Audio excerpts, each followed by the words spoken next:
Testing.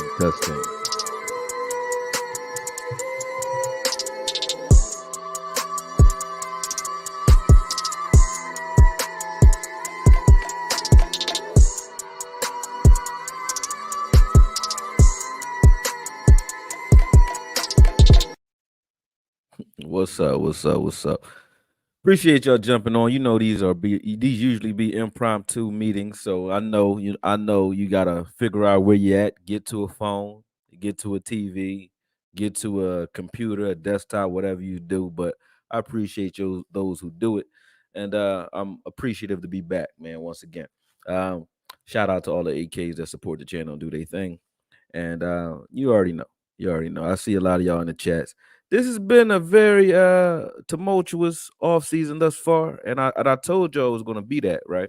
Now, people in hindsight, it's 2020. We always say hindsight is 2020, but I told everybody it was going to be that, and it is that. You know what I'm saying? But an interesting topic has popped up all over Twitter, and as soon as I opened my mouth, you know what I mean, it seemed like everybody started going in, right? And perfect segue because Law actually dropped a video today of Jesse Holly. Shout out to Jesse Holly, cool dude. Met him when I was in Dallas, good guy. And he put up a video of Jesse Holly talking and criticizing Micah Parsons as far as his game and his attitude towards the game. And I, for one, have to speak on it, man. I got to speak on it for many reasons, but the main reason is one, I definitely agree, and I see a lot of the facts and what he was saying, and two, there's an interesting sub narrative, man, when it comes to a lot of the people out here who watch this stuff, man, who think that, I mean, it's so easy and dismissive to just say that because you don't like something that's happening and you criticize it, that you hating. But when is hate love? You know what I'm saying? When is hate or a criticism, and when is criticism hate? You know what I'm saying? Well, I think when you say something about a player and you truly don't want to see them get better, like a lot of people who hate on Dak, they say that he can't get better, he can't do anything better. You know, that to me is hate because it leaves you in a perpetual state of nothingness or a low vibrational energy no matter what you do. That's hate. I mean, you can't get right. That's hate. Because we all can change and do what we want to do. You know, y'all seen the end of Rocky 4. We can change. I can change. Remember that? But real shit. We all can change and do whatever we want in this world. But when you are criticizing someone with full intentions on them becoming the best version of themselves, there is no hate in that. It's called love, man. It's called tough love. You probably don't want to hear it. Micah probably don't want to hear it, and he definitely doesn't. We criticized him throughout the season about not playing linebacker, and we saw what came out when it actually got to his ears in the press conference. He came out like, "Hey, man, people want me to do X, Y, and Z for many reasons." You know what I mean? And he came off like he didn't want to do that at all, right? Which is cool. It's cool if you don't want to do that, right? That's cool. But say that. Don't make it seem like it's the best place for you to be on the edge. You got a lot of fans who say that he's getting better. He's the best pass rusher in the league. And nothing, I ain't in the twilight zone about nobody. Dak Prescott, Dez, no one, this entire team, Jerry Jones, it don't matter who you name. I will tell you the truth, whether my feelings are involved or not. And there's no difference when it comes to Micah Parsons. Micah Parsons is the best defender, talent, you have to say that, in the league. He is not playing as the best defender in the league. He is the most talented defender in the league, bar none. Nobody will argue that. Other players in any position would tell you the same. He's the most talented player in the league. Period. He is not playing to that potential. Now, you can just say you hope that he will. You can blame DQ if you want. You could blame anybody you want. But at the end of the day, it comes a time where you have to step up as Micah Parsons, if you're Micah Parsons, and do the things that you know is best for not just you, not just your check, but the entire team. And to be honest, shout out to Coach Marv just jumped in here, man. Yeah, you can come on. You can come on and talk about this in a minute. Let me hit it for a second. I don't have a lot of time because I gotta go somewhere today. I got to fight tomorrow. Weigh-in is today, so I ain't even supposed to be here. This came up ad hoc due to the fact that said something on Twitter and it just erupted. So it gotta be like quick today. So that's why I'm just saying what I gotta say. And then I got some film that I got to get to because I was gonna do a voiceover and just put the film out, but I said, well, shit, let's do it live. Let's do it live. And that's what I'm gonna do. So first I'm gonna get into that. So I will, if I got time, I will jump on with you today, Coach Marv. If not, you already know I'm gonna give you a call while I'm on my way to my next stop because I got tickets to drop off and all that good stuff. Shout out to Hakeem Harmon. He gonna knock somebody out tomorrow, man. And I will be doing commentary tomorrow as well. I will post those links here so that you guys can pay to watch it or whatever. I think it's like $15 if you guys want to watch it on pay-per-view. You can. And yeah, it'll be fun. It'll be me and Steve Cunningham and a couple other fighters doing commentary on that fight. Anyway, when you look at the things that have transpired in the offseason, there's been players that have talked about it. We can't speak on it, but there's been players that talked about his leadership or lack of leadership. So it's not coming from me. I'm not in the locker room. Law ain't in the locker room. Jesse ain't in the locker room, but he has played ball, so I can take his opinion to heart when he speaks on the fact that at length that Micah Parsons has not stepped up in a leadership position. For those who haven't seen it, let me actually put it up for you guys real quick. I'm actually gonna put this link up too. Hold on one second. Let me share this link and then let me show you guys what it is. Hold on. Let me share. Sharon's Karen, you know what I'm saying? Those of y'all who in there right now who haven't done it already, hit the like button for me. Hit that like button for me and let's get that started. I'm going over to the YouTube page to make sure this is on Twitter as well. And then I'm going to share what's on Twitter with you guys. Interesting discussion, man.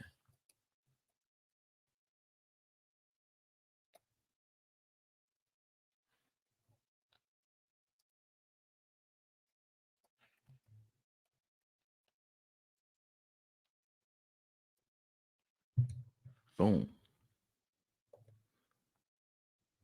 All right, that's up. All right. Now, for those who hasn't heard what Jesse Holly says, has everybody, he said, hit this cheap ass coaching staff. Yeah, we're gonna get him. I'm gonna get to it, coach. I'm gonna get to it. It's 100 of y'all in here. Have all of you heard what Jesse Holly said before I even get into film of what I'm gonna break down? Because if you haven't, let me just get to that real quick and share that. Hold on, I'm actually just gonna present it because it's good to see. He said, I heard it, but how does he know? It ain't hard to tell, bro. Like, I don't get why the defense is there. So you haven't heard it, Alpha Mason. So that's good. That's enough. One is enough. Because if I could just educate one person on this subject, that's enough for me. So let's put that out there.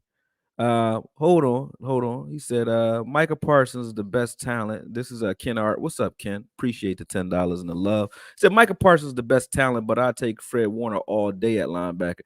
Conversely, I think Parsons is too small to play edge effectively all season. We can argue that, but you got Hassan Riddick, who's smaller.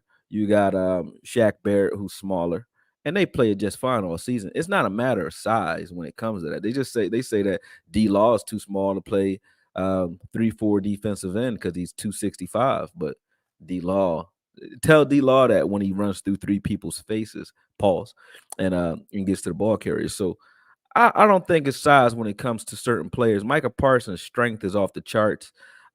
He doesn't have a full list of pass rush moves, and that's what's amazing, the amount of pressures he gets with just his feet.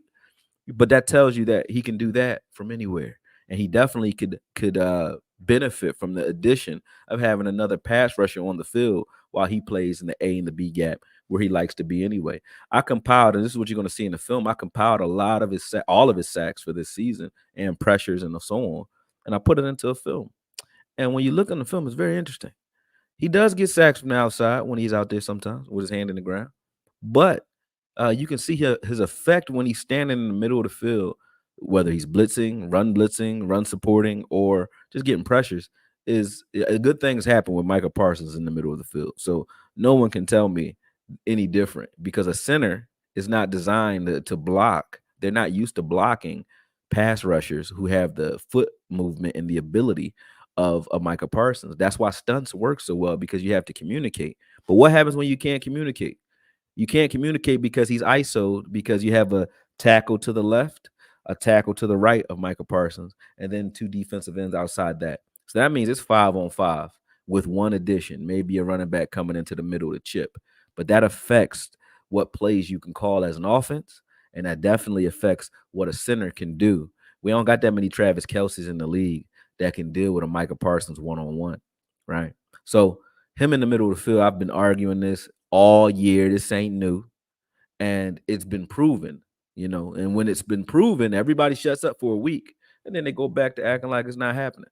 So we're gonna get to it, but first let me put the Jesse Holley film up, and then we're gonna get to the film in a second. So let me put that up real quick. Let me present, share screen, and window tab. Let me see. Boom. All right, we go here first. All right, let's see what we posted. We posted a second ago. I posted Law. Let me find Law's video real quick so y'all can see it.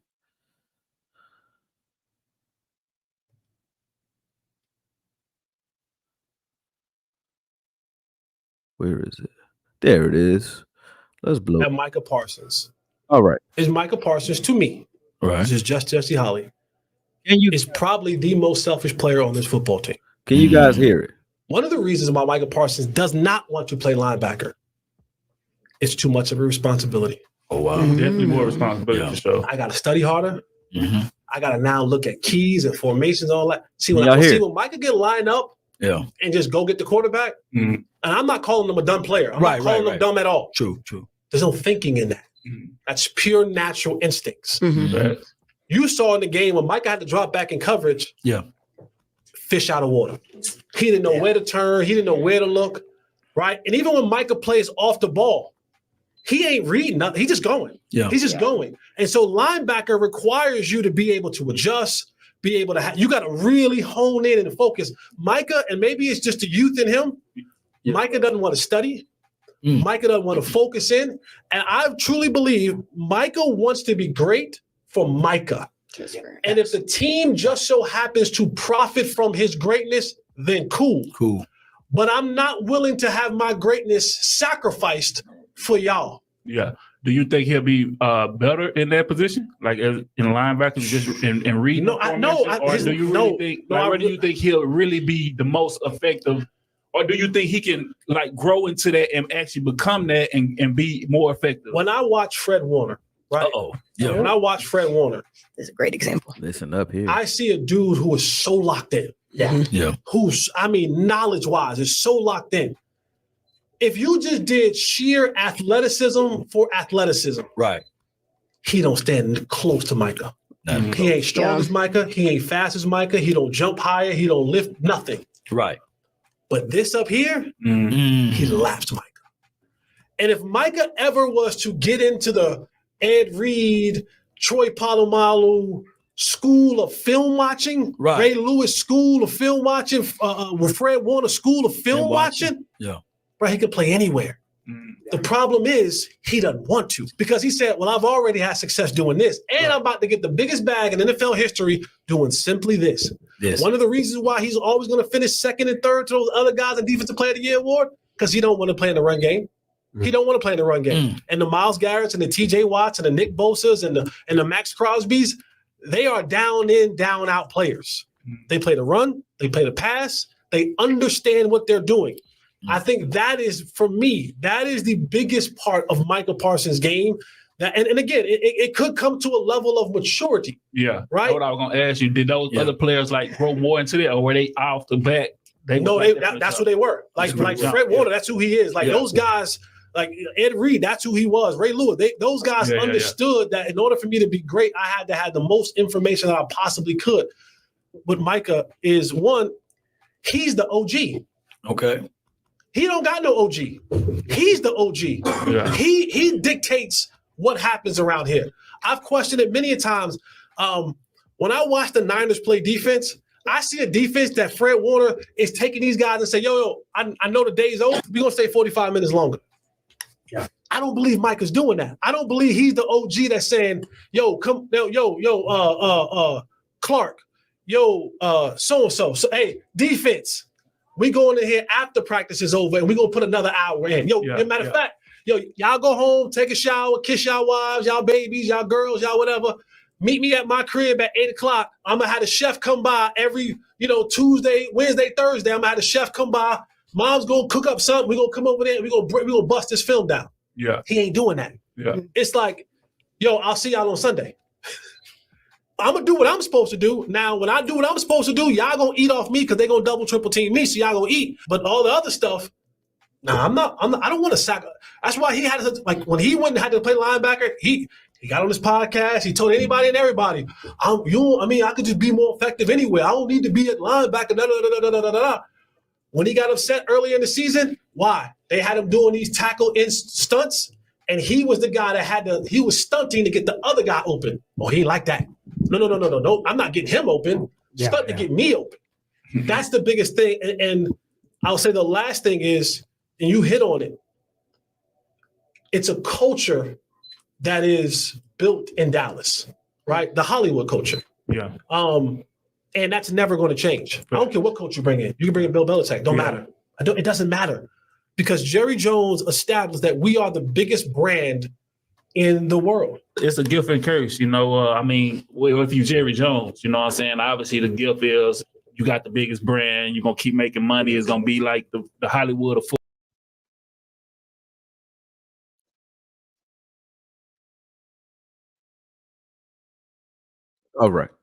All right. That's enough. You know what I mean? The opinions about it. I'm not really going into the feelings of what Jesse Holly was saying. I'm not going even into the facts if you want to say it, because I don't know if Micah Parsons is getting people together and watching film or not. I'm not saying that. I don't know if Micah Parsons is studying as much as he should, or if he understands his position, or if it's Dan Quinn or not. But what I do see and do know is that Micah Parsons has say so. Micah Parsons could, if he wanted to, be a leader on this team. And he could decide. If need be, I want to play in the middle of the field because we are struggling there whenever he wants to. I'm pretty sure he could. I'm pretty sure he can say that if he wanted to say it. So when we see us struggling on doing certain things, I can blame Quinn. And I have given Quinn this criticism. So for those of you who say I can criticize Quinn, I can criticize Dak, I can criticize Jerry Jones. You can't pick and choose who gets it. If you're the one who's accountable for what's going on to a degree, whether it's full-fledged or not, then you deserve criticism just like anybody else. To say that only Micah Parsons is being criticized is crazy. But to the leader goes the spoils, but so does the negativity, just like it is with Dak. So for those of you who bitching about Micah Parsons being talked about, that is weak, man. It's weak. Why? Listen, if I'm going to get the accolades, if we're going to talk about him being a defensive player of the year, and I'm going to get the accolades when I do well, then you get everything that comes with not doing well as well. You can't just say, I only get the sun, no rain. It don't even work like that for you. You know what I'm saying? Everything ebbs and flows. Everything and everyone. And to pretend that because we like a guy, that can't happen to him, that's when I call bullshit. And then things that I'm saying, like the things I'm showing here and the things I'm saying get misconstrued. And they start saying, I hate Micah. That's some bullshit. Everybody saying I'm hating on this young man. For what? I love Micah Parsons. Everybody know that. That's my favorite player on this team, favorite player in the league. But that don't change the truth, though. The truth is Micah Parsons is playing at 30% of his potential, maybe 40. And I'm not bullshitting when I say that. Why? Because he can affect the passing game in a different way. He can affect the passing game by learning more about where to be when he drops back in passing lanes. He can pursue his pursuit angles. I've seen D-Law and Mozzie pursue at times in games more aggressively and better than Micah Parsons. None of them is better in pursuit than Micah Parsons. I've seen Micah Parsons jogging on the backside of plays that aren't going his way. Why? Because he did his job. I've seen Micah Parsons set the edge and stand there sometimes. Why? Because that's not what's called for him to do, right? Understood. But I do know that Micah Parsons in the middle of a football field can wreak so much havoc moving backwards or forward that you will be hard-pressed to do anything in a football game. And I think the problem is he doesn't know that. I think he thinks because of not only paychecks, but because of also the fanfare that sacks get, I think he thinks that his best attribute is his pass rush, because all you guys say that. They're like, hey, why would you take him off of what he does best? Bruh, y'all didn't know that he can do it until his rookie year when we needed him to do it. That was never what Micah Parsons did best. You know what he does best? He's a game wrecker. No matter what you do with him, he's a game wrecker because you don't get 6'3", 6'4", 4.3 speed and strength to boot in most football players anywhere. He's our fastest player on this team. He's one of the strongest players on the team. And according to Gilly, he don't even be crazy in the weight room like that. He just naturally a freak like that. That's a person who can't be fucked with if his focus is there. And you know how I know his focus ain't there, man? You don't got to ask. I don't got to figure this shit out. Well, if I'm on film during the week, during a podcast, if I'm thinking about my topics for a podcast, and I'm on a podcast during the week, that's time that I could be focused in and preparing for a short week and a game, right? Now, he allowed to do that. He is. But you can't say that he always tuned in. Can't say that. Can't say that. If we're getting beat the same way all year, none of these players, fuck what the coach is saying. I've seen players only meetings with the Ravens where they get everybody together and say, listen, man, this is what we about to do to solve that problem. But when the players get together, ain't no players getting together and just saying like, yo, we are good enough to stop the run, man. We know what we're doing. You know what I'm saying? Hey, coach, can I play middle line? I don't see that. So I don't have to ask. I don't have to be there to see that he's not doing those things. I don't have to be there to see when I see that sometimes he's tired or gassed due to either a lack of effort or because he getting banged up because he playing against Trent Williams the entire game. Who's asking him to play against Trent Williams the whole game? Is it is Dan Quinn making him do that? Or does he want the glory of being able to beat a Lane Johnson or a Trent Williams? Which one is that? Is that scheme or is that him? You got to ask yourself that. And then ask yourself, is that putting him in the best position to win these games? Is it? Or do you want to put mismatches out there where you're putting strength on weakness, not just strength on strength? He wants the strength on strength because he wants to prove that he's good enough to beat those guys, right? That's good. That's what you do in practice. You line up against the tyrants and the best player. Why? Because you're going to get better doing that. But in a game, it's about winning the game. That's about winning the games. Micah Parsons can take over games. He's not taking over games. For those of you who think that I'm talking crazy bullshit, right? When I speak this way because I watched a guy in his rookie year not know what the fuck he was doing, really, and play better than he's played in the two previous years, the two most recent years. How does that happen? But y'all keep saying that he's getting better. There's like his pass rush, he's number one in pass rush because he's only pass rushing now. He wasn't only pass rushing his rookie year. He was doing it half the time. But he was still, in his rookie year, he was like number 3 behind Myles Garrett and TJ Watt. Only rushing half the fucking time he was on the field. 54% of the time he was on the field, he was a linebacker. 398 snaps, he played a defensive end. And he still, in those snaps, he still had just as many pressures almost, and almost just as many sacks as those guys at the top. That is crazy. That's insane. Now, if I up your pass rushes by double and you only get me one extra sack and y'all all say it's because of holds, that is not getting better. You understand? But yes, his pressures are higher because he's doing it more. Doesn't even make any sense when you say this shit to me. but nobody has common sense because y'all keep talking this BS and then coming at me as if I'm here to hate on Micah Parsons. For what? For what I'm getting? Where the hate on Micah Parsons check at? Because I'm going to get in line for it if it is one. Give me my money. I don't get that. So miss me with the bullshit when it comes to that. Ain't nobody got time to hate on Micah Parsons. This is love. Because I'm trying to say, Coach Marvin trying to say, and now a lot of other people are coming out and saying, hey, bruh, you can't be fucked with from the middle of the field. A linebacker with 100+ tackles and 15+ sacks, couple interceptions, some tackles, more than 20 tackles for loss. He had 20 his rookie year. He had 7 this year, tackles for loss. They counted sacks too. You don't understand that? It's a tackle behind the line of scrimmage. Guess what it does? It puts you in a further down in distance so that you can get more sacks. So if you have a guy getting you 20+, 30+ tackles for loss in a year, and let me give you a comparison. Your boy LVE got 12 in his entire career. Micah Parsons had 20 his first year. Do you understand what tackles for losses are?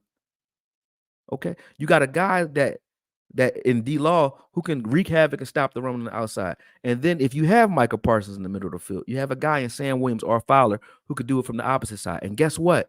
When they're shooting up the field trying to kill a quarterback from the C gap, that quarterback got to step up somewhere. And guess where he's stepping up into?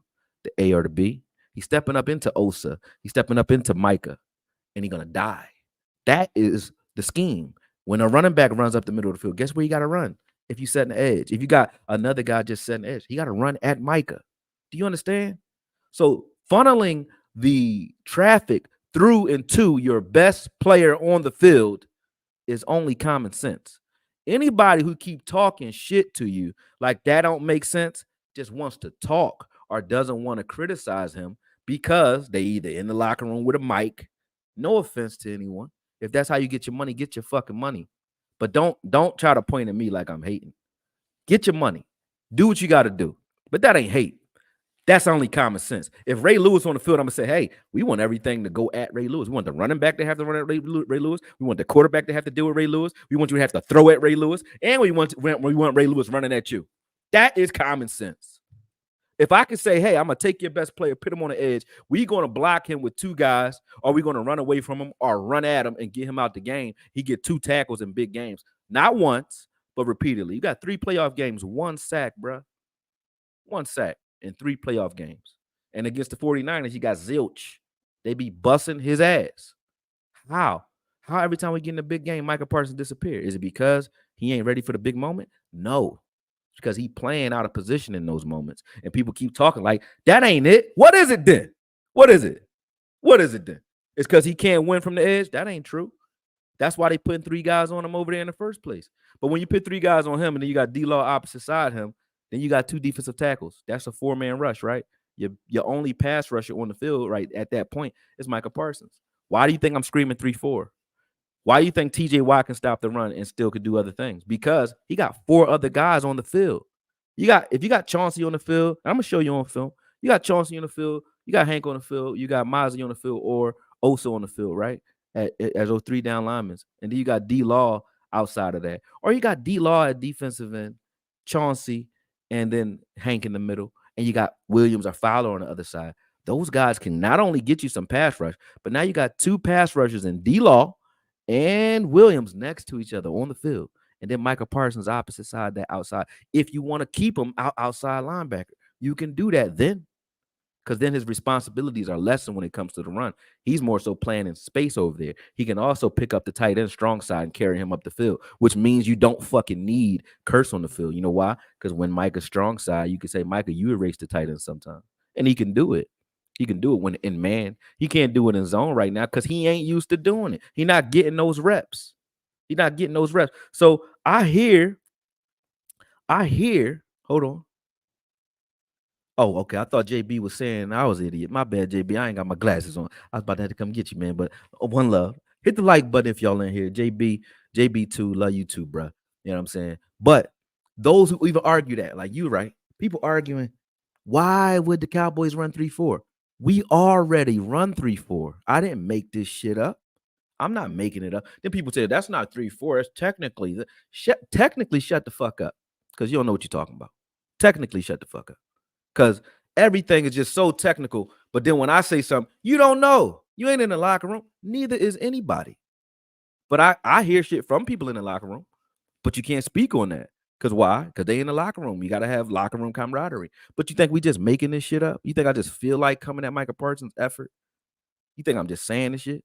Nah. Come on, man. Come on, man. Y'all tripping. But hold on. We gonna go further.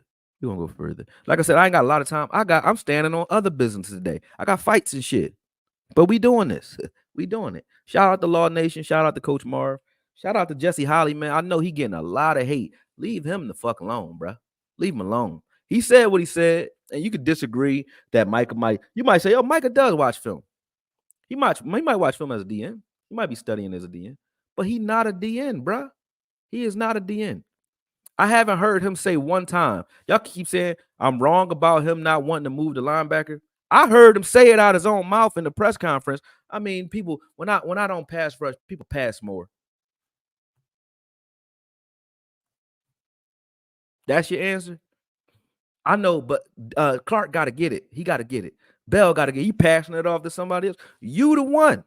You the one who stopped that. Stop it so we can get the fuck out of here. We did not prepare for the Green Bay Packers, who we were better than, because we were worried about the 49ers, who should be worried the fuck about us. We were the most talented team on paper this year. I didn't make that up either, and I will still say that, right? How did that talent not get nowhere? It's not just coaching, because players got to listen to coaches too. And I hear you, Coach Marv. The coaches don't make no money, so players don't respect them. That's some front office shit that we can go at. I'll get you on that when you say that. Appreciate the super chat. I get you on that when you say that. But let's really talk, man. We all played. I played. I know my coach can call some bullshit. You might not know what the fuck you talking about. My uncle played. He said, "Hey, you listen to the coach. Yeah. And you go out there and do what the fuck you got to do." You know what I'm saying? That's it. You go do what you got to do. You make plays and they listen. Make plays, they listen, man. So personnel wise, I come at Quinn because he the one putting 6 people on the field with Micah at the edge. If you want to put 6 people on the field, give me 2 middle linebackers that's real. Then you could put 6 people on the field. You got Roquan and people like, teams generally play 70% out of the nickel. Genius. Yeah, but they do that with Patrick Queen and Roquan Smith or Greenlaw and fucking Fred Warner. So even though it's only 4 down linemen, they funneling the traffic to those 2. And they make it work, both against pass and run. Not to 2 guys. They're like, oh, well, Damone Clark is out here for pass coverage, and so is Bell. Show me a fucking interception from either one of them. Or a pass breakup. That was like them reading and assessing some shit. They ain't got none. So miss me with the pass bullshit. Show me them run stopping without some. Then they need to be freed up by Mozzie. Mozzie is a bust. They need to be freed up by Hank, and he's above average. So you telling me the only way you could play linebacker is if you never have to shed blocks.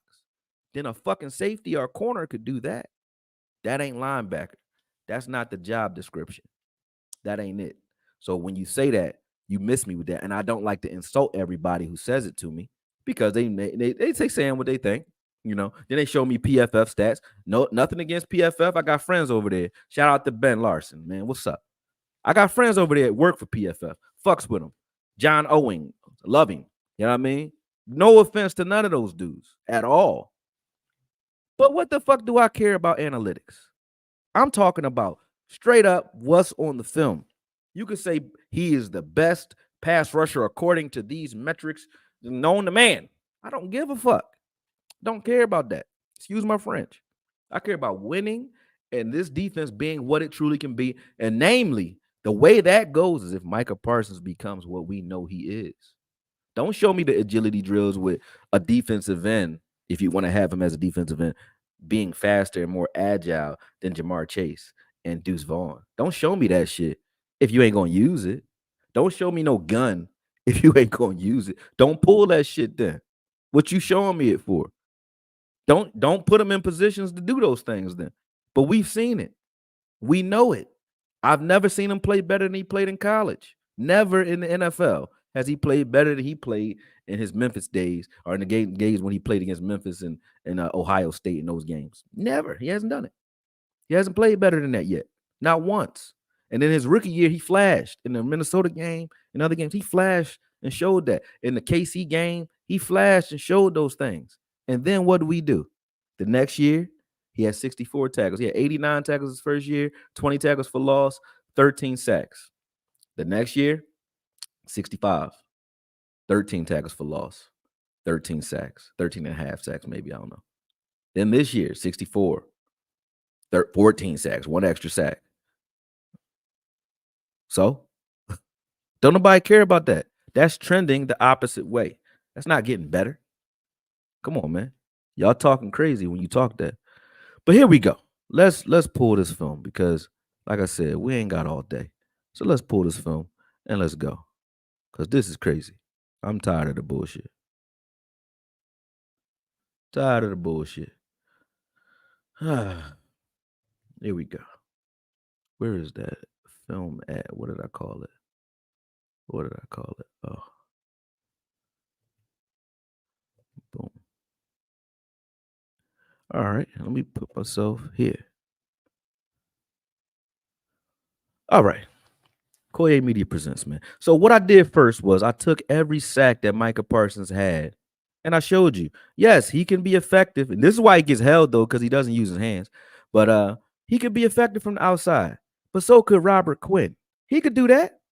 But if you're telling me that this is what your 4-3 middle linebacker savant should be doing an entire game, and that's what you truly believe that he's best at doing, and that's the only thing he should do, I will shut the fuck up.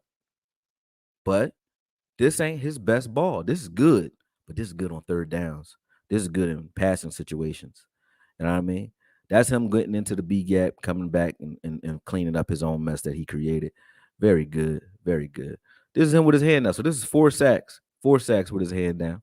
You know what I'm saying? 4 sacks from defensive end. That's really a half a sack, but 4 sacks from defensive end. He doing his thing, man. He doing his thing. This is him from sort of like the 4 tech. You know what I'm saying? This is 5th sack. 4 tech. He in the middle. Boom. 1-on-1. Look how easy that is. He could do that standing up or with his hand down. Here it is again with him standing up. Here it is with him standing up. Killing it. This is A gap. See what I'm saying? Much quicker, much cleaner. This is him with his hand down. He can do all these things. No problem. Get the third down. You want to put his hand down in the ground? Do it. But to me, you can have another guy out there on the edge and put Micah Parsons right where you see LV standing at right now, right over the center. Because when he's doing that, that center don't stand a damn chance. And most of his sacks come from his feet, not his hands. I don't see not one swim. Micah Parsons very rarely uses his hands. It's bull rush there. He go right at you, go get you. But it's his legs, it's his motor that's getting him there. Same thing here. He'll let you get right into his frame. Boom, right into his frame. That's why he gets held. So stop miss me with the he gets held every play shit because he don't use his hands. He run right into you and then uses his hands to try to disengage. See that? Right into you and then uses his hands to disengage. But where's he at? The middle of the field still. I just counted 4 sacks from the middle of the field. 4 sacks from the middle of the field. You know what I mean? 6 sacks from the edge. 7 sacks from the edge. Right there. See what I'm saying? Like Micah Parsons is getting sacks. So this would be 5 sacks now from the middle of the field out of his 12. That's him at the 4 tech if he was playing 3-4 with his hand in the ground. Boom. Much quicker. Right here. This is like nose tackle, standing inside linebacker, whatever you want to call it. All right. So now he's 7 for 6. He's 7 for 6. 7 sacks from the outside, 6 from the middle, 6.5 from the middle. Right. Here he is in the wheel. This is 7 for 7. Now he's 7 for 7. 7 outside, 7 inside. 7 inside. He's using his feet to get there. Right there, he lets you get right into his frame. And he run right through contact and still get a sack. That's Micah doing that. He's running it. He's letting them. He's giving up his body. This is him from the outside again. But he's giving up his body and allow you into his frame. That's him using his hands for the first time I've seen. Boom, right there. Boom. Get his hands off you. Get yourself a sack off of that. Still wasn't clean. Still wasn't clean. Now, I'm going to pause that because we're getting into other things now. But when you look at all the sacks, right, just before I even get into that, before you move forward, when you look at Micah Parsons' sacks, it shows you he 50 for 50. He 50%. from the inside, 50% from the outside. And if you look at the sacks that he's had from the A gap, they much cleaner. And I'm gonna show you why. I'm gonna go back and show you one from the middle of the field real quick. Now, what do you see here? Even though Clark ain't a pass rusher, this should be someone else over here. This should be like Dante Fowler or something like that, and 2 linebackers, right? But you got 4 guys here, right? Soon as the play commences, let's watch. Soon as the play commences, boom. Watch the tackles and watch the blockers. Even though Clark isn't even engaged, these guys are all engaged. It's only one man for Micah to beat. See, it's one man for him to beat.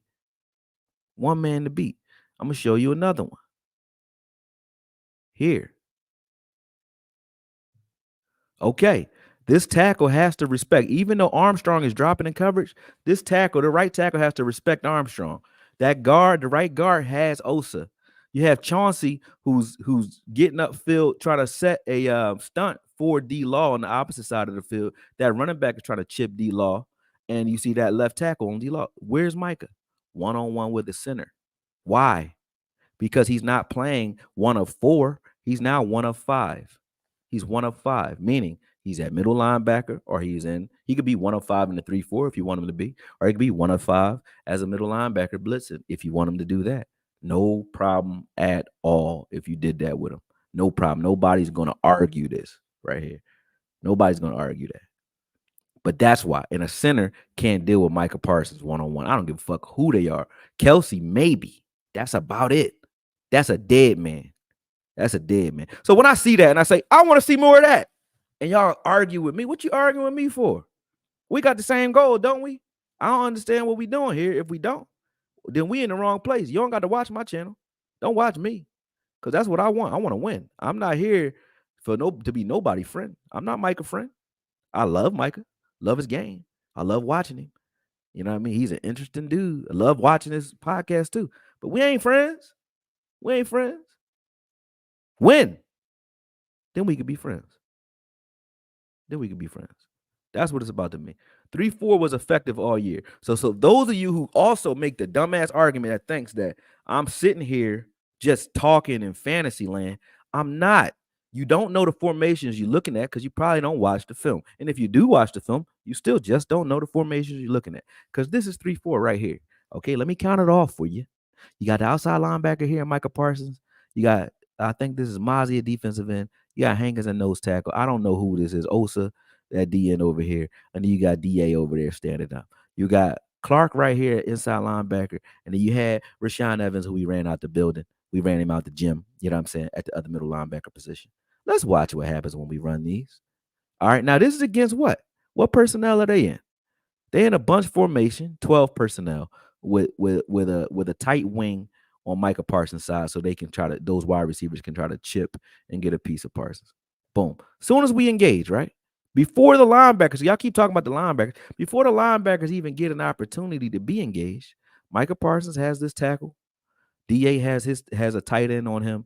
Osa has now penetrated this double team. All right, pause. But he's penetrated this double team and getting upfield already. This is I think this is Chauncey getting upfield doing the same, and you see Nev. There are no linemen left to block Clark or Evans or Wilson. So if you want to use safeties in your Dan Quinn and you're doing it like this, that makes some sense. That makes some sense. Because there's nobody that's going to be able to get a hand on those linebackers. If you look at that, those linebackers minus Clark were all free to get to the ball. Okay. So when I say that, I'm saying it because of that. Micah Parsons stand up with 2-point stance, right? Even though this ain't 3-4, 2-point stance, right? This is where he shines because he don't have to get out of his stance. He don't got to take his hand off the ground, and he can use his eyes and his instincts to pursue. Now, who should be here first? Clark.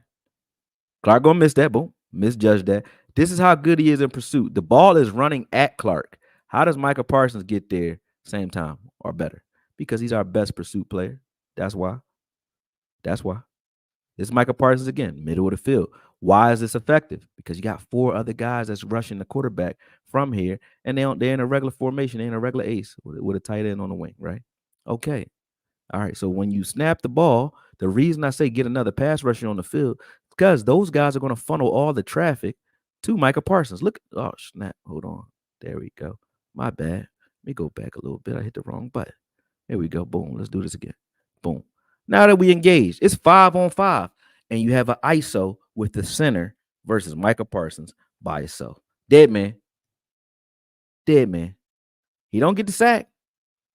They don't get the sack, but they don't get a completion either. You know what I'm saying? So him being an extra guy has always been more effective than him being one of four. Okay. In this screen, you got Clark that's out there. You can't see Clark on the screen. But this is Micah Parsons again. They bring two at Micah Parsons. So now you got Mozzie one-on-one, D-Law one-on-one, Osa one-on-one. Micah Parsons is going to split this double team. He's going to split this double team and still get to the ball from the middle of the field using his legs. Do you see any hand placement to disengage? So don't tell me about no holds when this is how you approach it. Your technique is off. But he is so good that he can have poor technique. That's bad technique, fam. Poor technique and still overcome it due to sheer tenacity and ability. That was all bad for Micah Parsons, but he still made a good play from that. That was craziness. That's craziness. Now, this is him, outside linebacker, right? One of four. Boop, what happens? Boop, you see a fullback taking him out of a play, and they funneled it to him, but he's one of four. Fullback takes him out of this play, and it's a big play. Now, you could say, hey, people who come at the rest of them, right? Let's look at the rest of the line. All right, boom. The play ain't going this side. D-Law is where he needs to be. Mozzie is where he needs to be. You can argue that Clark ain't where he need to be, but I done beat him up enough. He ain't where he need to be either. And you see Osa getting pushed out that gap. Okay, great. But if Micah's in the middle of this field, and this is DA over here, even if DA or Fowler is getting chipped or cut or cracked or trapped back here, who's this ball being funneled to? The middle linebacker, who happens to be Clark in this case. Clark doesn't read this for shit. He don't know what's going on. He over here. You understand? And then you have Curse, who's playing middle linebacker, who's faced up with a tight end, can't shed him. This is nothing but space and opportunity. So you telling me you'd rather sacrifice your best pursuit player by having him set an edge and get knocked out of the box doing it because of bad technique, right? Instead of having it funneled to him and he's somewhere in the middle of the field to clean this up. That's what you're telling me? That's what people telling me I'm wrong for saying? So this is good to you? And we need another linebacker who nowhere near as good as... Listen, Fred Warner, I agree with Jesse Howell on a few things. Fred Warner is nowhere near as talented as Micah Parsons because no one is. So when I say put him in the middle of the field, it's not because we need someone to just do the mundane job. The middle linebacker is the most important position on the field. Why we keep acting like Saragusa and who else? Terrell Suggs was better and more pivotal to the Ravens than Ray Lewis. What are you talking about? I don't give a fuck what a defensive end get paid. I don't care what they get paid. You telling me that the more important position is a pass rusher? A pass rusher is never more important than your middle linebacker. Because I've seen teams with great pass rush that ain't shit. We had Robert Quinn on this team. The Eagles had Robert Quinn. He had like 20 sacks. You know what I'm saying? We've seen guys get 20 sacks. We've seen guys get 19 sacks and do jack shit in the playoffs. Pass rush ain't it. Now, you need it, but you need somebody who can stop teams, play in, play out. Okay, so you telling me let's funnel the traffic to your entire team, to LVE and Clark. And then everybody keeps saying LVE's loss was so impactful. No, it wasn't. The lack of usage of Micah Parsons was what was impactful in the middle of the field. You want to funnel all this traffic to him. How do you watch these plays that I'm watching here, right? You watch this. Now, I did it again. Keep hitting the wrong button. Sorry, people. Let's go back again. This is a reach block by this center. Watch this reach block. Watch this reach. Now, that's a reach. Everyone else that gets reached, don't cross the face of those linemen that reach him. Micah Parsons crosses his face, no problem. Gets there. This is just instinct, though.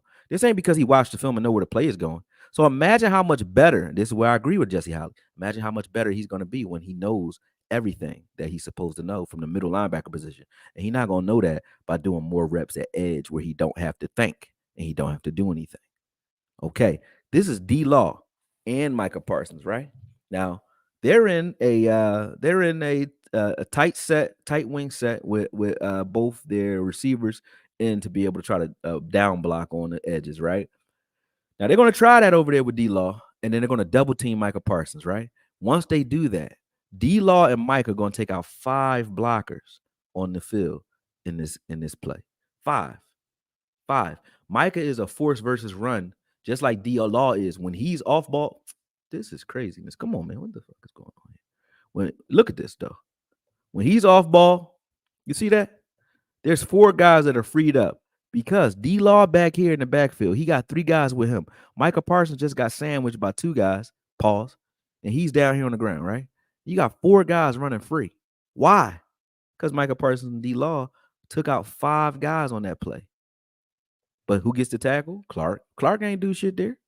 He ain't have to. Here we go again. Parsons here on the right side of the field is playing like a linebacker. He reads this play. He sheds a block like a linebacker does, gets upfield, forces a fumble. Boom. He could do this all day off ball. He could do this all day from a 3-4 defensive end stand-up position. Like you see here, him standing up. This is like a nickel 3-4. Boom. Beat this guy. Smack. That's cool. 3rd downs. That's cool. We ain't got a problem with that. This is him at nose tackle, right? You got 4 other guys out there, though, because you got LVE over here, right?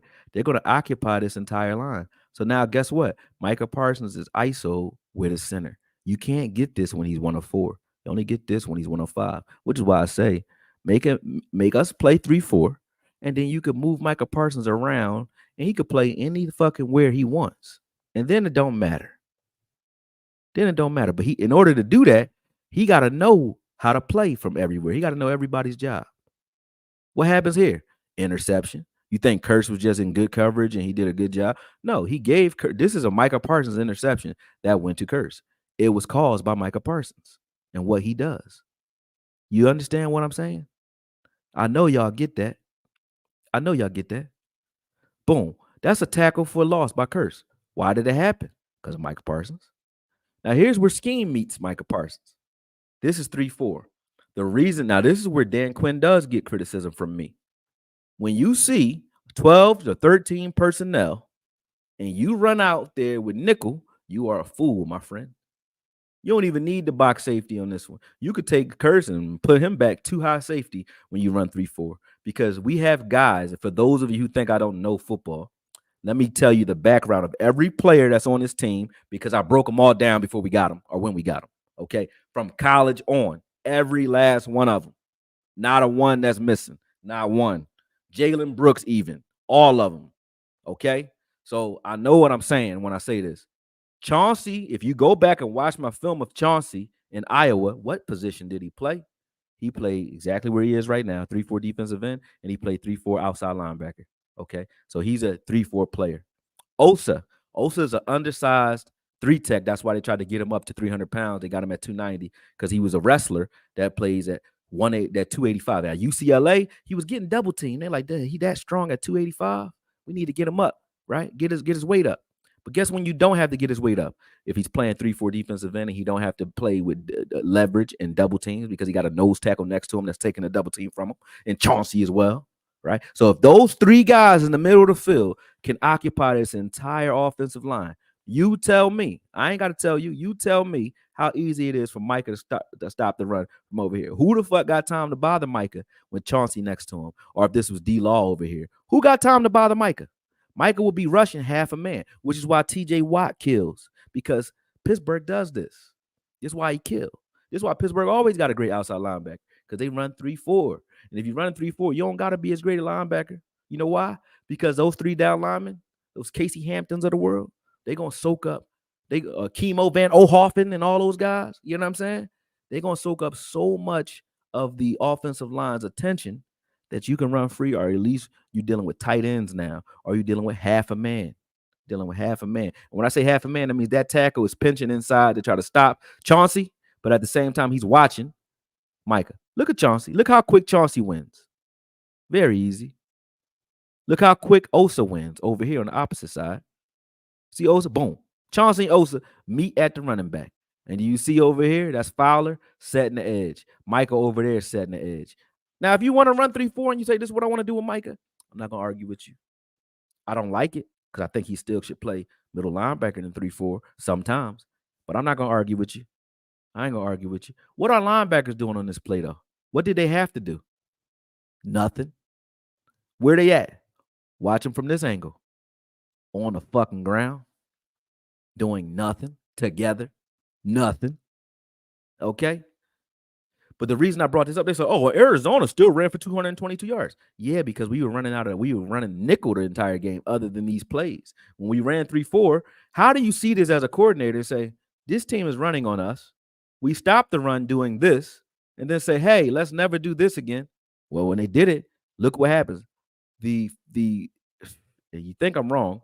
The Arizona Cardinals did jack shit when we played 3-4. No team ran against a 3-4. Look at Mozzie winning that fast. He gets upfield. There's no cutback lane. He cannot cut back.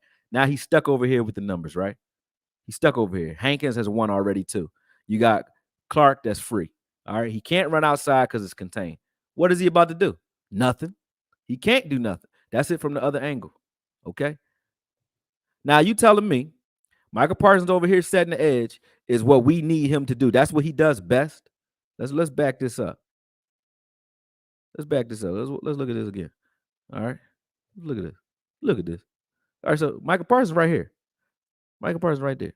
So you telling me when you're funneling traffic to your best player, this is what we need Micah Parsons doing. DA can't do that. Fowler can't do that. Williams can't do that. And probably do it better. But they can't set the edge and just wait for some action to come their way. Why would I want my best pursuit player waiting for action to come my way when we got these two guys who you're funneling the traffic to who ain't shit? You funneling traffic to guys who don't even want to get in there. They don't even want no work. Look at them. They went to go try to find the ball, or did they stop and wait? Look at Clark stopping and waiting for something to happen. He's waiting for the blocker. He could pursue this gap. He could beat him inside here. He could beat him inside there. He could go shoot up the B gap or the A gap. He don't need to contain. You got Gilly out there containing. Go. Get upfield. Force this action into LV if he goes straight. If he cuts inside, you're forcing the action right at D-Law, who already won, right? What Clark do? Float. I'm going to wait. Waits next to the blocker like you guarding the blocker. He guarding you. Why are you face guarding the blocker? This Micah Parsons here. Setting the edge. Look who's free. LVE. Is he a defensive end? Hell no. But he over there. But look how effective it is at stopping running quarterbacks. All he had to do is stay in space. And the quarterback ran right into your help. Let's watch it again. This is 3-4 again. So if you don't understand why it's 3-4, even though Wilson is in the box, you got Kurtz in the box as well. So Wilson is essentially playing undersized linebacker here, right? You got Osa at nose tackle. You got Chauncey here. You got D-Law at D3-4 defensive end. You got LVE at 3-4 outside linebacker, and Micah Parsons at outside linebacker. Now, if they were running the inside zone, which is what they're set up to do, is dead. If they're running the outside zone at Micah Parsons, it's dead because Chauncey and them going to win over there fast. Watch this. Boom. Chauncey's in position right now. Outside zone, Parsons has that C gap. Chauncey got that B gap. The A gap is dead because of what D-Law and Osa is doing. And guess what? Look, you got two free linebackers here in the middle of the field, and Wilson and Clark. And then you got LV just standing there waiting because that's all he got to do here. See? Just wait in space. Okay. That's 3-4 for you winning again. Ah, man. Guess it don't make no sense to run 3-4. I'm just talking. Now, they say, oh, this ain't 3-4. He got his hand in the ground. I don't give a shit if his hand in the ground. I don't care if his hand in the ground. It's still 3-4. Stop it, man. You want to call it 4-3 over? It's the same thing. Don't matter. Just the responsibility of it. You got a true defensive end on the field, so he's more comfortable with his hand in the ground. That's all. Same concept, though. He will be doing the same thing. Boom. Here we go again. What happens if they're running outside zone? DA is in position. Osa's already won. Hankins has already won. If they're cutting this back and running the counter, Micah is free as a bird. If they're running a RPO and the quarterback keeps, Micah's in position. The two linebackers are free as a motherfucking bird. They ran an inside zone. What happened? Micah came and cleaned it up because he was free backside. Same thing, 3-4 once again. Do you understand what I'm saying? Look at Chauncey on this. Boom. We got plenty of guys to run 3-4. So miss me with that shit like I don't know what I'm talking about, man. Now, when you look at Micah here, anywhere in the middle of the field, I took all of his reps from the middle of the field and just showed what he was able to do when he's in the middle of the field. Like this film, I'm gonna do an official voiceover because I keep hitting the wrong button and popping something up on the screen, so the visual ain't there. But come on, what's here? Him at linebacker, him in the middle of the field is beasting. You said that was a good play by LV. I didn't say it was bad. I said he didn't have to do anything. He just contained. That was his job. He pushed it back into his help. I wasn't coming at him on that play. I'm saying you're making it easier for guys to play linebacker when you play 3-4 with the scheme. I wasn't coming at LVA. So stop that. This Micah in coverage on the running back. Had nowhere to turn upfield. Couldn't get up there. There's Micah blitzing from here. Boom. Once again, one-on-one with a center. What happens? You got to get rid of that damn ball. And then we rally to the football. Every time this is him in the B gap playing 4-tech. Boom. One-on-one. What happens? Almost forces a fumble. Every time Micah's closer to the football, good things happen when he's closer to the football. Okay? That's all I'm saying. Take your best player, put him closer to the football. Incomplete pass. Why? Because Micah came and wreaking havoc. Here's Micah again, middle of the field. Boom. Wreaking havoc. So I'm not just making shit up on Micah Parsons or talking about Micah Parsons or just saying, I don't get paid for this. I don't got no dog in this fight. I'm just watching when he's here closer to the football, good things happen. You can't chip him, nor can you run guys at him to get him out of the play. You can't keep him out of a play. Even when you double team him like they tried there, you can't take him out of a play. And even if you do manage to double team him in the middle of the field, you're supposed to double team a tackle or a defensive lineman. You ain't supposed to be double teaming linebackers. If you have to double team a middle linebacker, then those defensive tackles, like you see here, are going to eat. Why? Because you allocating a guard and a center, or a running back in a center. You're allocating that to a linebacker. You know what I'm saying? That is never going to be a bad thing. So I want the same thing everybody else wants. So all of the hate talk is crazy. All of the hate on Jesse Holly for saying what he said is crazy. The hate on Law for posting it is crazy. Because at the end of the day, every fan that watches the Cowboys want the same thing. Now, Micah Parsons, we could talk about it. The reason it need to be talked about, because hopefully he listening. Hopefully he listening. But that can't keep getting all of the criticism and Micah Parsons getting none. That can't keep holding everybody water. And they just say, oh, Dak is the reason we can't win big games. But Micah Parsons is winning big games. You know what I'm saying? That is craziness. You know what I'm saying? So to do that to him and make it so that that's what he got to deal with, and that's what we carry, to do that to just Dak and say that the quarterback of the defense don't matter, then who is the leader on this defense, man? If it ain't Micah Parsons, it ain't going to be Micah Parsons. Who is it going to be? Because we need one. We ain't got one. But to say, hey, you got 1 sack in 3 playoff games and no sacks in the last three appearances against the 49ers, you got 0. Because they whooping his ass. You understand? So, but they can't stop him from the middle. He would have sacks. He would have interceptions from the middle of the field. They can't stop him. All right, my brother, do you see what works for us in DQ? The professional can't see it. I appreciate the work and the knowledge. I appreciate you, man. Thanks for the super chat. Yeah, we definitely. You said D-Law the leader of the defense. I would say he's one of them. D-Law more of a leader on the field. He's gonna get to it and gonna do his thing on the field. I would say that. Vocal leader sometimes, right? I would say that.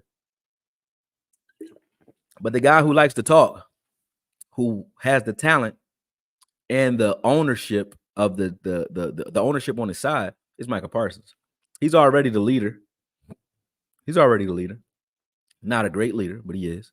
How does Clark still have a jersey? I don't know. They must be handing them out these days. You know what I'm saying? Get in shape, though. If you weigh 230, you might be able to play linebacker for this team. Real shit. Because they don't seem to like linebackers around here. You know what I mean? But again, I know y'all don't like to hear it, but tell me what I said bad about Micah Parsons. Where's the hate?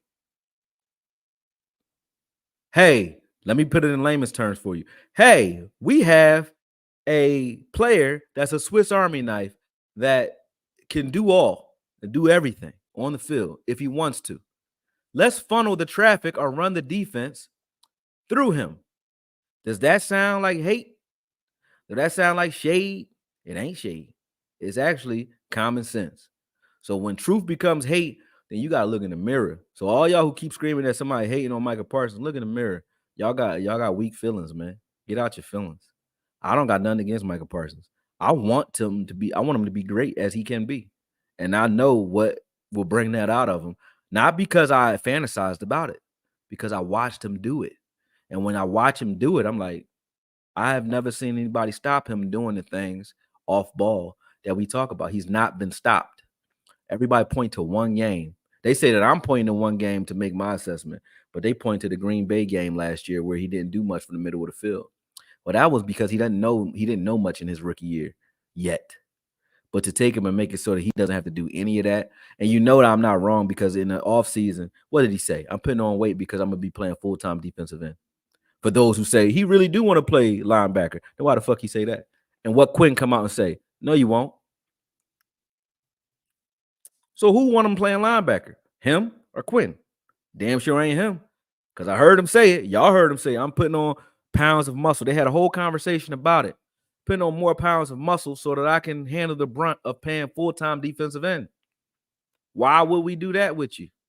You ain't the best. And let's face this too. Because when I say this, sound like hate. Micah Parsons is not the best defensive end in the league. He is not the best defensive end in the league. He cannot stop the run. He's not the best run-stopping defensive end on this team. D-Law is. Chauncey is. If Chauncey play edge. Sam Williams do it better. Fowler does it better. From run-stopping. Pass rushing, he's better as far as his feet are concerned. But even hand placement, he don't got pass rush moves. He don't do nothing with his hands. So you got guys like Sam Williams and Fowler who have pass rush, have a full list of moves that he ain't got. You got guys like Von Miller that got moves that he ain't even seen. He got moves for his moves. Those are pass rushers. You got TJ Watt, they got moves for moves. You got Garrett, who got everything he got as far as explosiveness and power, but still got moves too, and big as fuck. Those are pass rushers who have moves. Micah Parsons is a savant stunter. With his feet, he's a beast. He's a beast. But he runs right into he lets people right into his frame.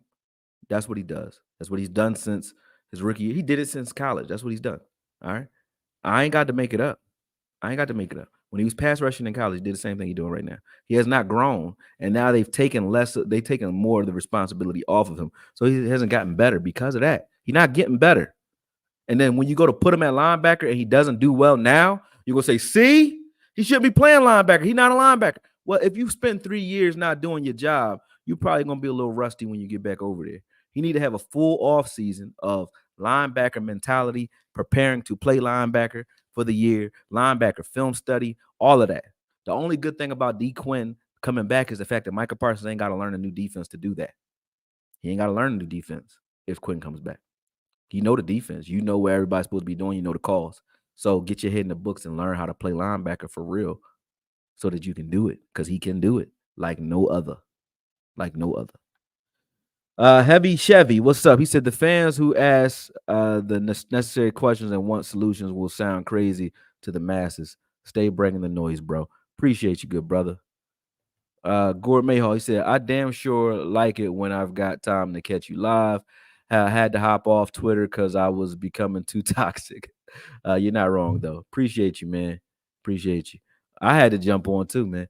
Is it just me, or does our pass rush struggle a bit when Micah is not rushing on the edge on key downs? Perhaps staff is noticing this too. Glenn Capers.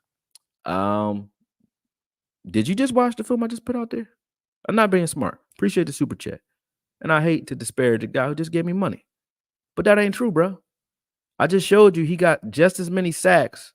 Matter of fact, more pressures and sacks from the A and the B gap, meaning he ain't on the edge. He's in the middle of the field. And now you have an extra. Tell me how you can get worse at pass rush when you got an extra pass rusher on the field and everybody's one-on-one because you bring in 5.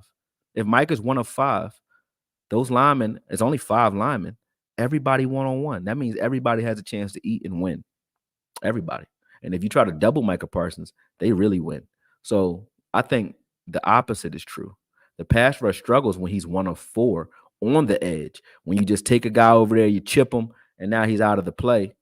And now those other 3 guys are still dealing with double teams. You got a center, or not a center, but a nose tackle or a 3 tech that is now being double teamed early, and they have to disengage and win on that. And then if they don't, it is what it is. You see what I'm saying?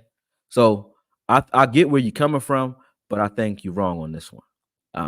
And the film shows that. It's not me thinking it. You're wrong on this one. All right. You said, and when Micah isn't rushing at all. Explain it once again. If Micah Parsons is standing over the center and decides not to rush, right? Do the center and that guard, do they still single him out as a potential blitzer prior to the play? Yeah. So Micah Parsons cannot rush and still occupy a guy or two without even rushing, because once you identify him as the Mike, they're going to slide protection to him. They're going to pinch. That means the guys on the edge have a better opportunity of winning, and he could drop back. So he could affect the pass rush without even pass rushing at all. And again, that's from a 3-4, from a 4-3 or nickel standpoint when he's standing up in the middle of the field. From 3-4, you don't know what the hell they're doing. And the reason we don't play a lot of 3-4 is because 3-4 requires you to play a little bit more zone, and we're a poor zone team. So from the running stopping standpoint, Quinn will do it, but then he'll run that 5-1-5 with 1 linebacker in the middle of the field and 5 down linemen, because he knows the line actually stops to run well with that 5 front set, right? The linebackers, we need someone who can cover back there, because Micah ain't the coverage guy in zone. He can in man, because you're just telling him, hey, go follow that guy. He could do that all day. But if you say, hey, you got to drop back and read what's going on and react and change direction and use your skills, he ain't done that so well. But that's because he doesn't do it a lot. He doesn't practice it. Practice make perfect. And when talent meets preparation, real talent can't be stopped. Micah Parsons is one of those guys that can't be stopped when he prepares, or if he prepares properly. He will not be stopped or dealt with. That is my word. Will not be dealt with, because if I pointed it out on film where I was like, well, I see why Micah Parsons don't play middle linebacker. If I saw that, I would put that on film. I'm not just hiding it and it's there. It ain't there. So for those who keep telling me that it's there, I know you lying. Because I just rewatched the entire season again for the 3rd time. So I know you can't be seeing some shit I ain't seeing, because I'm watching. I'm looking for where are the reps? Because he has more positive reps from the middle of the field than negative any day. So where the reps at that you talking about? Point to that. Don't you point to no motherfucking PFF. Don't point to no stat. Where are the reps from him in the middle of the field and this team getting torched? I just showed you plays where he in the middle of the field, and not only is he in the middle of the field, but they throwing incomplete passes because he in the middle of the field. Are they throwing passes quicker than they want to a check down where you could just rally and tackle the ball because he's in the middle of the field? He ain't getting no pass rush on those plays. So let's stop, man. Let's stop. Ain't no hate being done with Micah Parsons. That's love.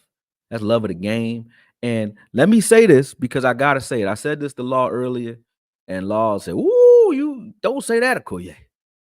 But it's true. I shout out Jesse Holly for saying that he's not even close to Fred Warner when it comes to talent, because he's not. Fred Warner can't hold a candle to him talent-wise. But I would argue very clearly he is the greatest middle linebacker already to ever play the game if he plays his position. And that's learning how to play zone or not, because you've never seen a middle linebacker that can stop the run great, like a Ray Lewis can, like a Fred Warner can, like a Roquan Smith can, but also can rush the passer like a LT can. You never seen that in one person. So to cut that in half and say, let's just focus on the pass rush, it is not possible. You can't possibly tell me that's playing at 100% of his game. That's 50%. And then I would say the reason I say 30% is because you're taking his run stopping capabilities away. You're taking his pass coverage capabilities away. And you're only focusing on his pass rush abilities. So you're playing Micah Parsons at like 30% of his potential, playing him only at edge. Him in the middle, he still has his pass rushing capabilities from the middle, but he adds 2 more capabilities. He adds his run stopping strength because he's stronger as a run stopper from the middle, strongest on this team from the middle. Not just strongest on the team. He's the best run stopper on the team if he's standing up in the middle of the field. Better than D-Law because D-Law can't flow sideline to sideline. D-Law is going to anchor down one side of the field. The other side going to be exposed, especially if Micah over there. But in the middle of the field and D-Law on one side of the field, you could slide the fucking protection. You could slide the coverage to the opposite side of the field. We got numbers this side. You got Micah in the middle, D-Law over here. Run at one of those two if you want to. Double team either one of them if you want to.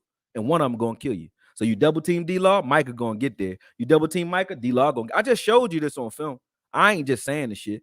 So how can you cut off all that out of his game and say he somehow gets better doing that? It's impossible. That's impossible. Impossible to cut off part of a person's game. And yes, I sound passionate, but I'm not in my feelings. So stop it before y'all go there, because I know how y'all like to do. I speak with passion. That's just a trait of mine. But I ain't weak at what I'm talking about. I look before I leap. I check my work before I speak. That's why you don't see me every day. So, impossible for him to get better playing just edge. Impossible for this team to get better with him playing just edge. You can't prove that to me. You can't prove that to me. Try it. Try to prove it to me with anything. And you don't got to do film. That's not me trying to cop out and try to hide behind, I watch film. I ain't doing that. You can point to the games, and I'll watch the film for you. But I know it don't exist because I watched every game at least 3 times already, maybe 4. Not just, 5 because of broadcast. I watched the broadcast, and then each week, shout out to Skywalker Still, preparing for these shows, I rewatch every game, every week, at least once. And now that the season is over, I rewatch every player that's played in every game so I can give them all an assessment. I mean, I got to watch every game multiple times from multiple perspectives. I know what everybody's doing on this defense. And I know that sound elitist, but it ain't, like Ali said, it ain't bragging if you can do it. It ain't bragging. I really do that shit. So I'm going to say it. I do that. And I still do everything else I do. So I know what I'm saying. There does not exist any time during this season a scheme where Micah Parsons is playing off ball and we struggle because he's playing off ball. It has not happened. So to say that ideally it would, that's you in fantasy land, not me. I'm watching the film and watching what happens when he is there. I'm always hitting you up on Twitter. We have some of the same thoughts even when I watch the broadcast. It's all apparent that 3-4 is best. I remember you, Heavy Chevy. I appreciate you too, brother. Appreciate you. Let me pull this in again so y'all can just watch it. I'm going to just let this play straight through while I talk. Let it play through. I ain't going to go play by play because y'all can see it for yourself. It's all organized for you. It's all organized for you. But you can see everything I'm talking about. And I never said he wasn't effective from the edge. Nobody's saying that. But this is just part of his game, okay?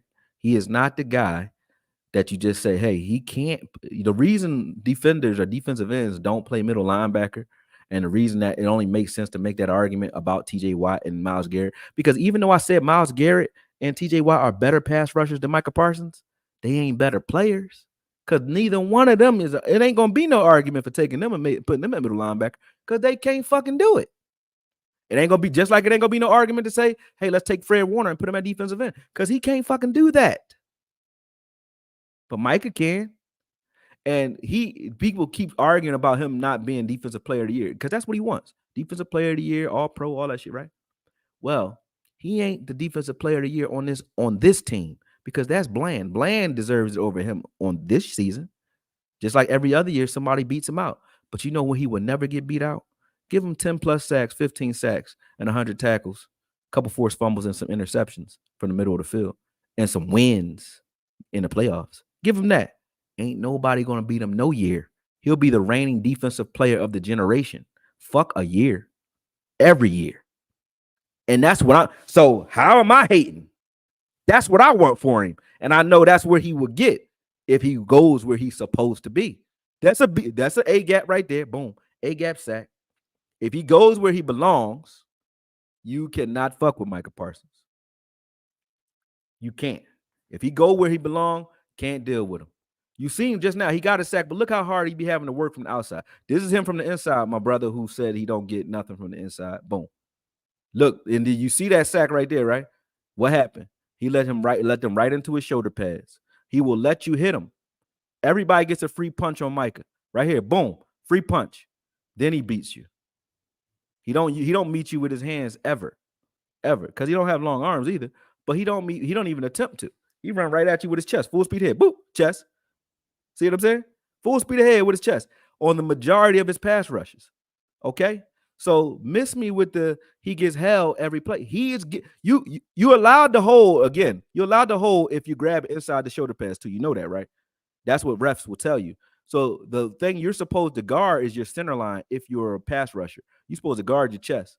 You're not supposed to give those guys free reign to get their hands in your chest. The ones who are better at doing it get the holds. When you gotta obviously call hold, when he beats you with his hands or beats you with his feet and he's behind you, and now you got to grab him from a different angle other than putting your hands right in his chest. Watch 69 on this play. He's gonna get a free hit on Micah. Look at them slide protection too, but he get right into his chest. Where's Micah stopping that? He ain't stopping that. He uses his legs to motor right through that. Okay? So stop talking to me if you're not going to do that work. If you ain't doing that work, stop talking to me about what you don't see and what I'm talking about. Like that time he used his hands to defend his center line and he gets a sack for it, but it still wasn't clean. Still wasn't clean. His cleanest sacks have come when he's in the middle of the field. His cleanest pressures have come in the middle of the field. I talked about 3-4 again, but you see the film. You know what I'm saying? So again, all I'm going to keep reiterating to people is I'm telling you how to create a monster, a Frankenstein that has no soul, no heart, can't be stopped. Y'all trying to create another Robert Quinn 2.0. I don't give a shit if Micah get 30 sacks if we still losing. I don't care if you get 20 sacks and get defensive player of the century with 20 sacks a season if we still losing. I don't give a damn. But he by himself, it's Micah. You could pay him whatever you want to and still have role players around him because Micah at the middle of the field makes anybody better. He make everybody better from right here. And if you know he's going to be there all game or you know what he's going to do and you can count on it, like you can count on, the weather. You know what I'm saying? Then at the end of the day, you can make different decisions as other players. Like you can jump things because you trust what's going to happen in the middle of the field. We don't know what Micah going to do most of the time. See here, you got guys now, they all one-on-one. Those guys are going to win more often than not. The Mozzie's, the D-Laws, they're going to win. They're going to win more often than not. And when you got Micah Parsons in the middle of the field doing that, getting double team and doing that, everybody eats. Everybody eats.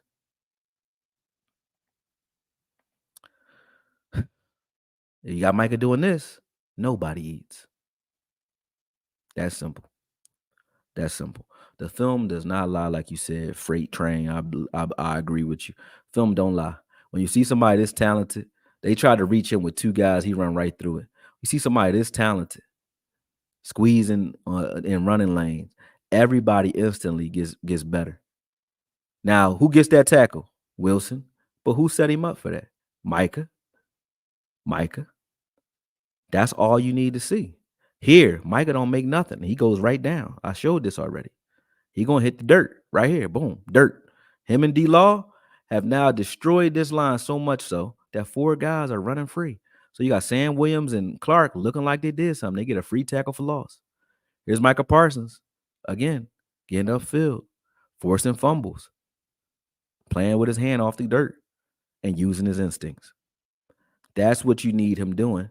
And that's what he should be wanting to do. So when I'm talking about him, yeah, I'm trying to get his attention. No, I ain't the fuck clout chasing. I don't need Micah Parsons clout. Number one, I already get money. I'm not bragging, but that's the truth. So I don't need no money. That's why I can do this. I don't need no bread. I'm in my studio. Don't nobody pay for this. YouTube don't pay for this, bruh. I do. You understand? So if I'm going to hate on somebody, I'm going to get a check.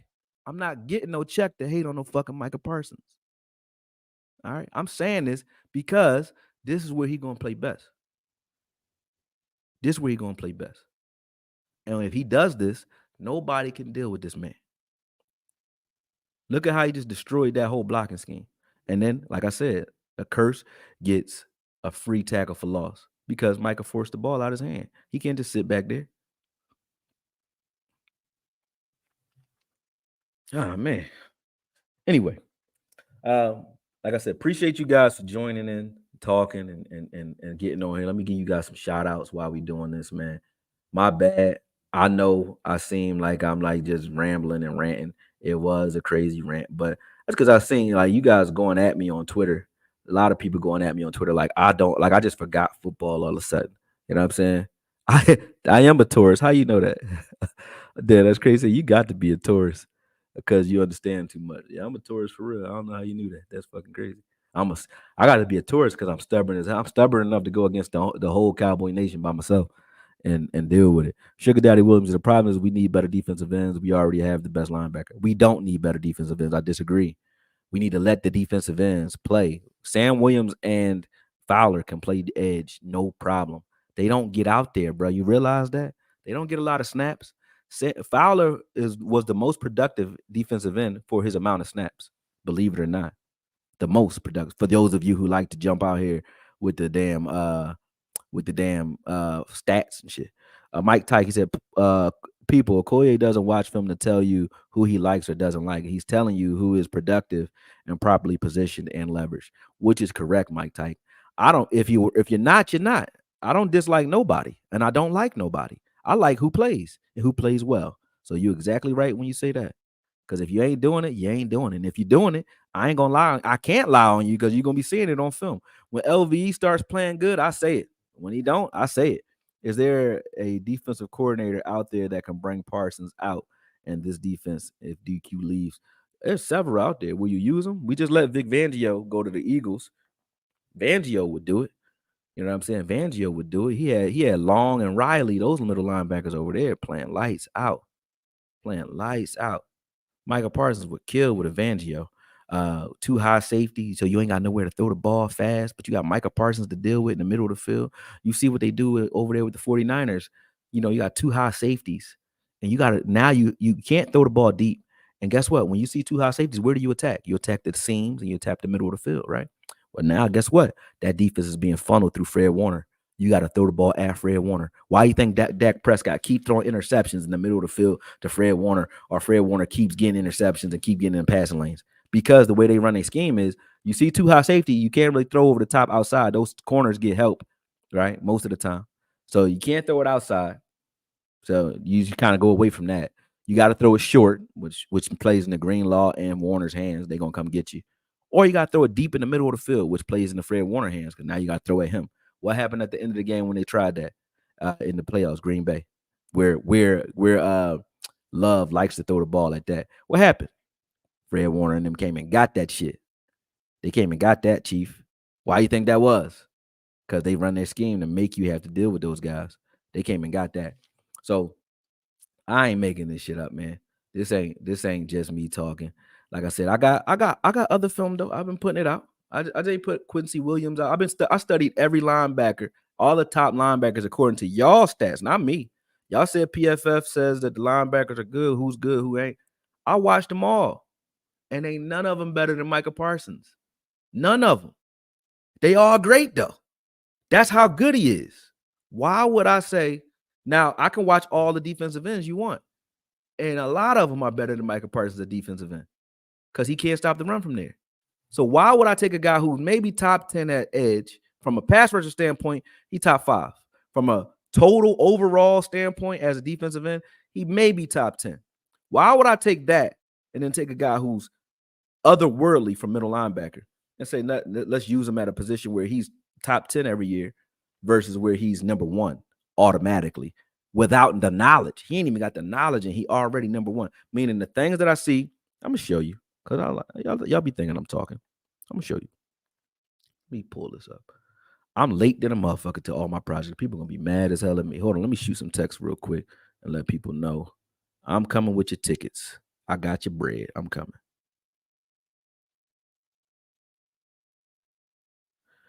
I'm coming. All right. Let me pull this up.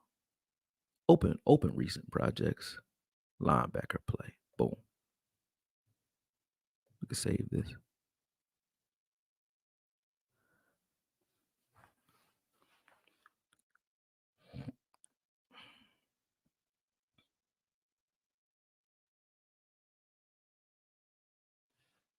Need some agua.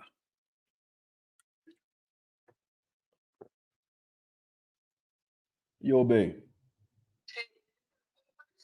Yeah. I got you. I'm live right now, though. I'll hit you up in a second. All right, babe.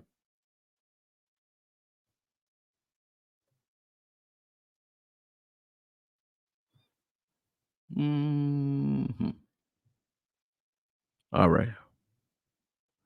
Oh, I got those all saved different. I ain't even got to do all that. See what I'm saying? I like when I'm organized. Let's present this video file. I got them all named. Let's pull them in. All right, you got Bobby. There's Bobby Wagner. Let's watch Bobby first.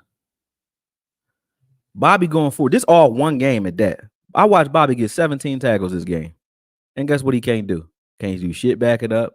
He okay at pass rushing, but can't do shit backing up, can't do shit in coverage. Bobby Wagner ain't better than Micah Parsons. Not even close. But these are the things Micah Parsons could be doing for you and getting you some sacks. It ain't like he ain't gonna get you some sacks. He do this on early downs, he gonna get more sacks because you're gonna be in 3rd and long all game as a team playing these guys because you can't run against Micah Parsons.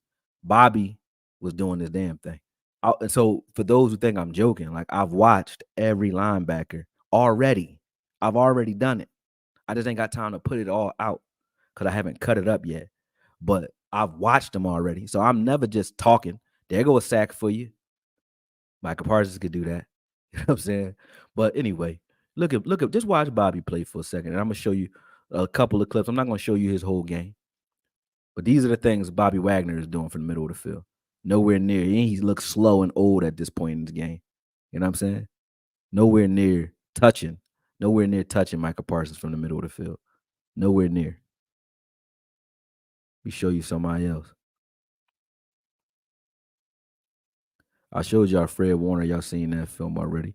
Let's look up Quincy. Where Quincy at? Let me find my young boy Quincy. There we go. Boom. Open. There you go, Quincy. Number 56. Watch 56. You could watch 57 too if you want. That's CJ Mosley. I'm gonna get to his as well. Boom. He a bullet. Man. Going forward. These are some of the things that Micah Parsons can do. Boom. Look at that. Forcing guys to make decisions. This is linebacker play one-on-one, man. These are the instincts that Micah Parsons has as a defensive end. He's playing defensive end. These are the things that you want him doing.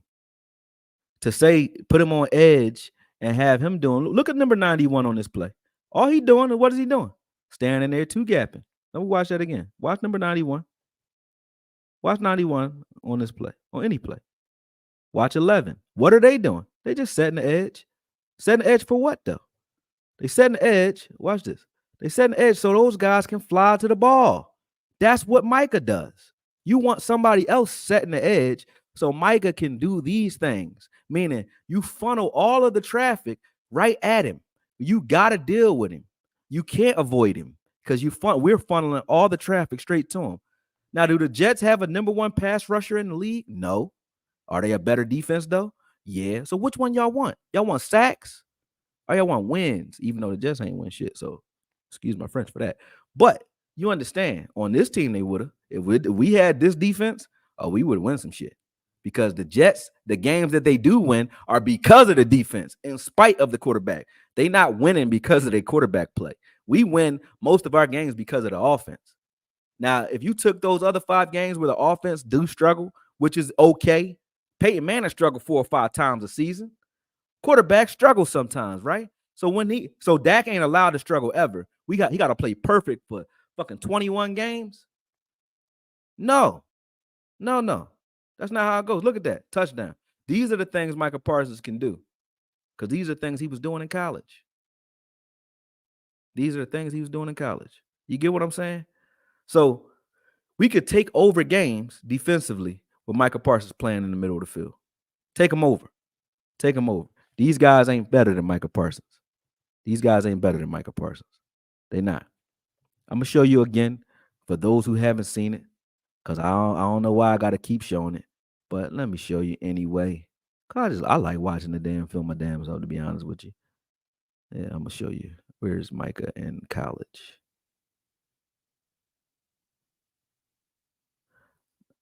Where is he in college?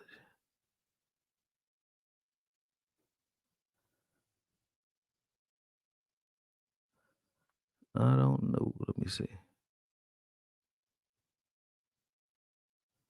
Micah college film is where? Trying to find it. Maybe I'll put it like Lion or something. I'll be calling him Young Lion or some shit like that. Man, boy. Huh.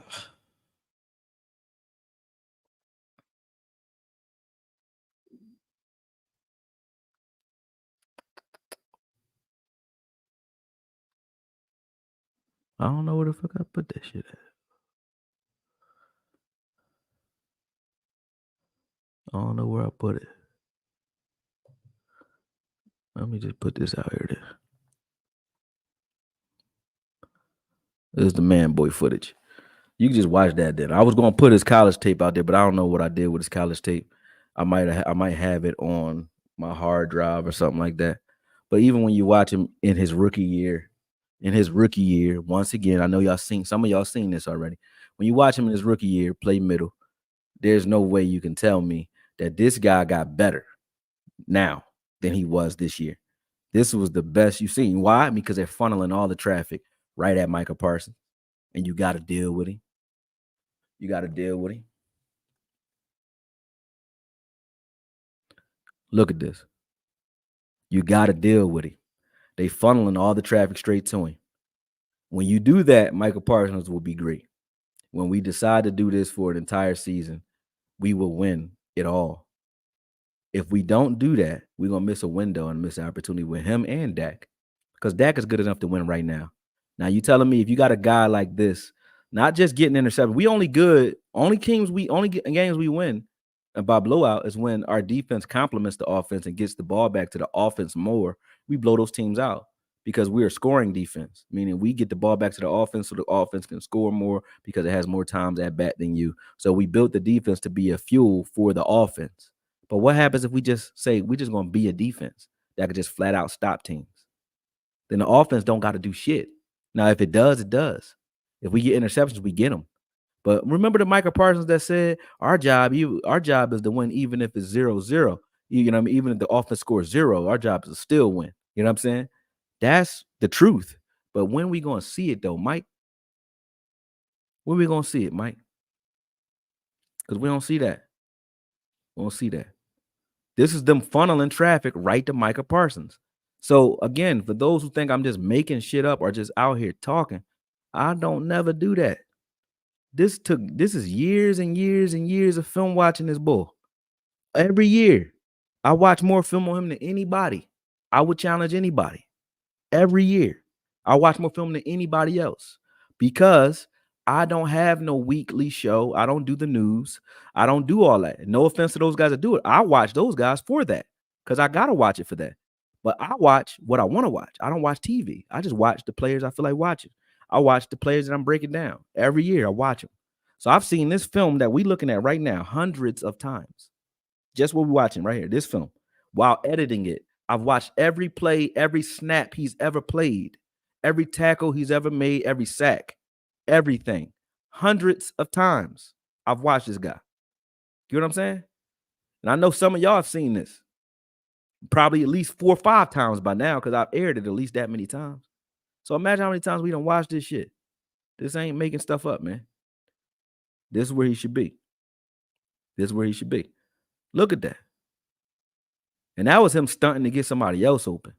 You know what I'm saying? Like, you can't deal with him off ball because he has 5 other guys that are dealing with those linemen for him. And all he's dealing with is like this. Look, he's just shooting gaps. Micah Parsons running free. Are you kidding me? Y'all who say that we need better defensive tackles to keep those linebackers fresh, right? Imagine if the linebacker that you're trying to keep fresh and keep clean is Micah Parsons and he's at middle and you keep him clean as often as we've kept LVE and Clark clean, because I think they've been pretty clean. They just waiting for contact. So imagine if you kept Micah clean and he could just shoot gaps and play running back as a linebacker. Just shoot the gaps. Imagine that, how much better he is then. Or he's dealing with a running back or a tight end trying to block him in space. You can't block him with a tackle. You damn sure ain't gonna block him with a back. You ain't gonna block him with a tight end either. That's chaotic and psychotic to try it. Look at this. Watch this. He off ball. He got 4 guys in front of him. He's 1 of 5. I ain't make this up. You trying to stop him with a guard in space? Look at his footwork. That guard ain't know what to do with his feet. And Micah had bad hand placement. He used his feet to get there. You can't do nothing with that. The reason he struggles against tackles because a tackle is getting help, and tackles are used to dealing with speed out here. Tackles can deal with that kick step, deal with that with a kick step every once in a while. They're going to lose some reps, though. But for the most part, they see guys that could do some of the things they're supposed to do. So that tackle did okay. He struggled. He did okay. The only reason Mike can get a sack here is because of effort. That tackle did all right. He did all right. You know what I'm saying? But from the middle of the field, you don't stand a chance. Here he is in the middle. Now watch a running back try to deal with him because he got 4 other guys that's blitzing. Running back can't deal with him. Look at this. Get the fuck out of here. Done. Free. Micah Parsons running free at your quarterback. Dead. That's dead. He don't even need the help. But if he's getting it like he's getting it here in this film, it's dead. Watch this. Flow into the ball. Cross the face of 2 guys and still second man to the ball. Amazing. I don't got to show this play. I done showed this so many times. It went viral on Twitter already. Now, this is him with nobody keeping him clean. He's the one that made the mess. How you make the mess and get the ball? Only D-Law does that on his defense. That's the only other person that can do that. But Micah Parsons can't do that from the edge. He does that from the middle, though. Make a mess and clean it up for you. Come on, man. Come on, somebody. All right, people. I'm done here. I'm exhausted, and I got a full day ahead of me. Again, I will drop the link on Twitter. Make sure you guys support the fight because that's my day job. I'm a trainer. I got fighters fighting tomorrow, and I'm doing commentary. So shout out to those guys. Wish them health, wealth, and success. And watch us tomorrow night at 6:00 Eastern.